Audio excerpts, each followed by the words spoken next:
Today we're going to talk about photojournalism. Photojournalism is about capturing the human emotion and experience. It takes a look at the good, the bad, and even the ugly. When photographing, avoid posed images. Try to capture the emotion. Try to get more faces, not backs. Of course, get up close, crop your images. Tell a story, use different angles, and try to focus mostly on people. A journalistic photo should inform and/or motivate. An image that is created from real-life events keeps a strong connection with subject and the viewer. Here are a few famous photojournalism examples that I'm sure you might have seen before. This first one, titled Candy's Cigarette by photographer Sally Mann. Raising the Flag at Ground Zero by Thomas E. Franklin. The Migrant Mother by Dorothea Lange. VJ Day at Times Square, or also known as The Kiss, by Alfred Eisenstadt. And of course, Afghan by photographer Steve McCurry. So, what makes a photograph interesting to look at?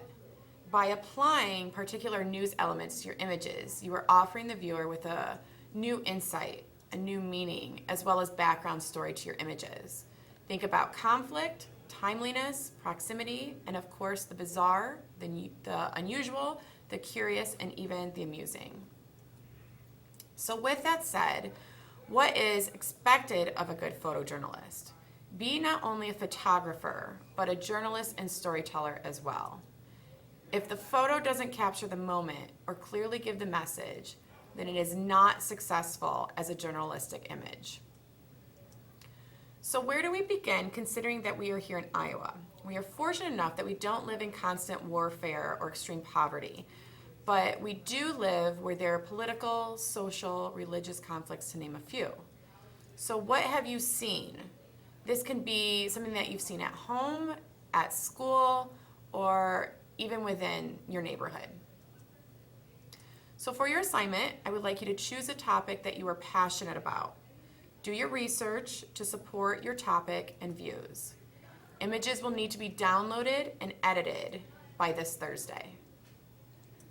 Photograph an image to represent your views on the topic. Use location and specific subjects or objects to get your message across. We will then be using your image to project onto an object or person. With that said, you will need to bring in an object or choose a partner in class to have your image projected onto. The object, of course, should reflect that of your topic. In order for this to be successful, items must be brought in 2 days after this lesson is presented in order to turn it in on time of the due date. So what I will be doing is I will be making a copy of your original image and I'll be copying it onto a transparency. The transparency will then be projected onto the object or your partner.